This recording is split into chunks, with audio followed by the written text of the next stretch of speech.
Often I refer to why as yoke and yonder. Okay, let's say the word try. Let me tell you what the word try really means. When we have TRI, it's when you have three.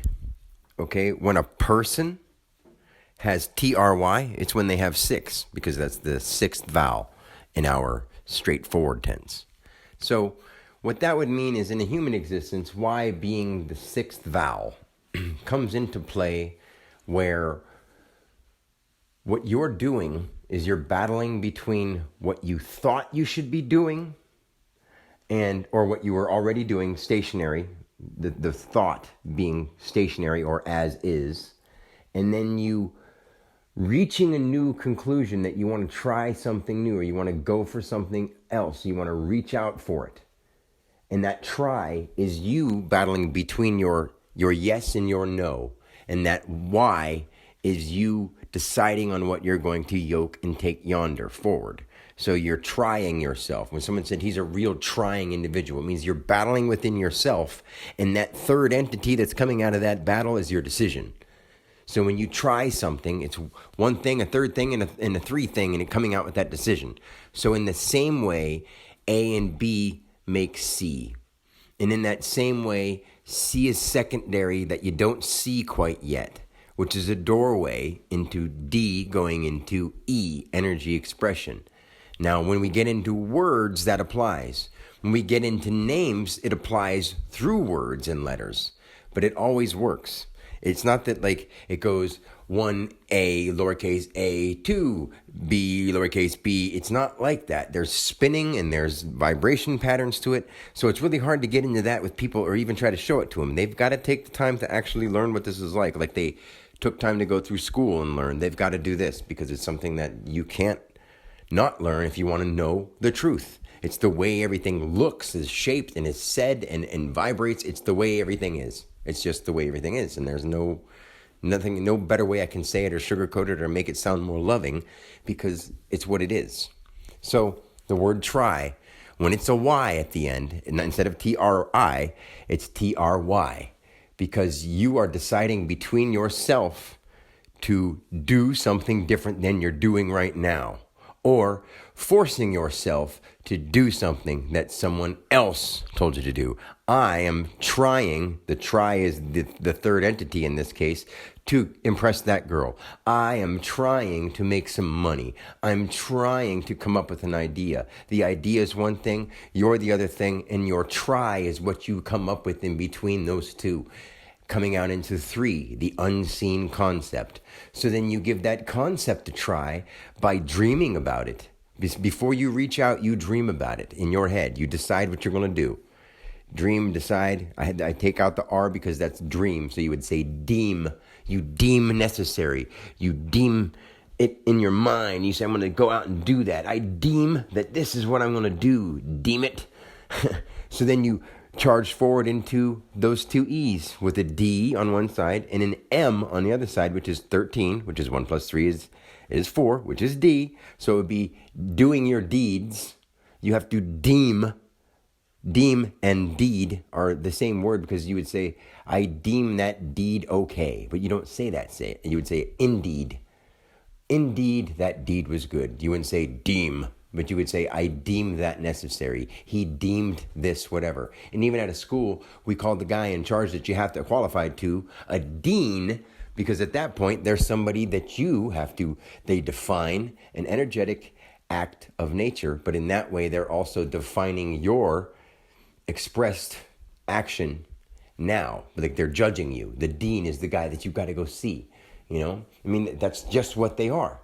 So the word try, and I went into to dean from try because D is the lowest case form of T other than B. B goes into T, A goes into T. I mean, every letter goes into each other, but those are where spinning and vibrational patterns come into play. So I'm trying to get it at least in a orderly fashion where you can understand that it goes with the letter and the number. Well, first it goes with the number, then the letter. But we use numbers to count where the letter place is, and we use letters to write out the numbers. So this is where the looping and the spinning and the vibrating come in, because it also comes with how you say it, how you feel when you say it, and how you truly mean it. Those are three separate things. When you say it, doesn't mean you mean it. Doesn't mean like, I love you. You can say, I love you, and really mean it.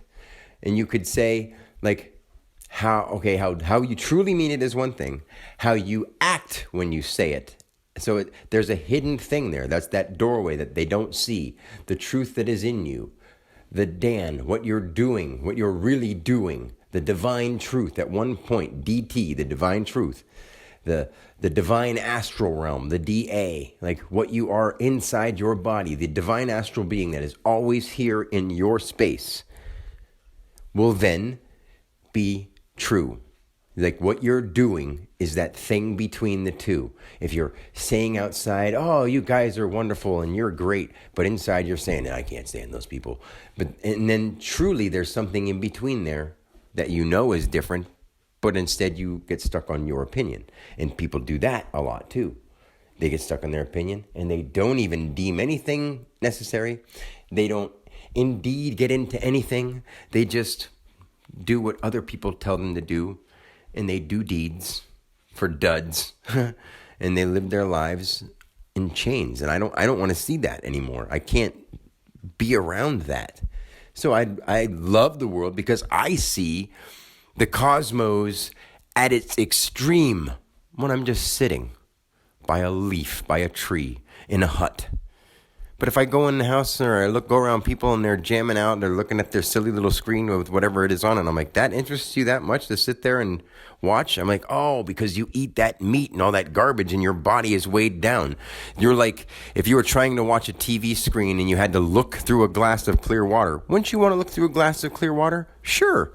Well, luckily, this is just your body and it seems to stop at your eyes. But if you would take the pop or the garbage and put it in that glass of clear water and try to watch that screen that you're seeing, you wouldn't see anything but all that garbage that you put in your body. So in the same way, if you take that garbage from out of that glass that you can't see through and dump it out and look back through it, you can see it nice and clear into that TV screen. You can see a TV really good through a clear piece of glass.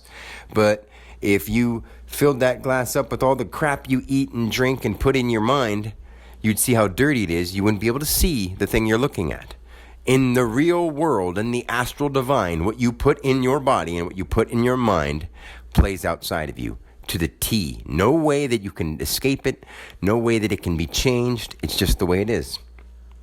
And it's like people don't want to hear that because it would require them to really change a lot of their habits. But you want to change a lot of your habits so you can understand this. This is the whole reason you were born. This is the whole reason you came into existence to know what I'm talking about. But instead, you get offended and take a personal attack or a personal ideal approach to what I'm saying, and you'll think I'm just Dan. And that's just a title. And that title does mean you can translate it any way you want to, and it'll always come out to he who descended to save mankind. And you know what's weird? I'm showing it. But people don't want to even watch because they're afraid they're going to have to go through something. But I promise you, whatever you go through is something that you want to go through because it's so much better after you do. I promise you. Anyway, until next time, peace.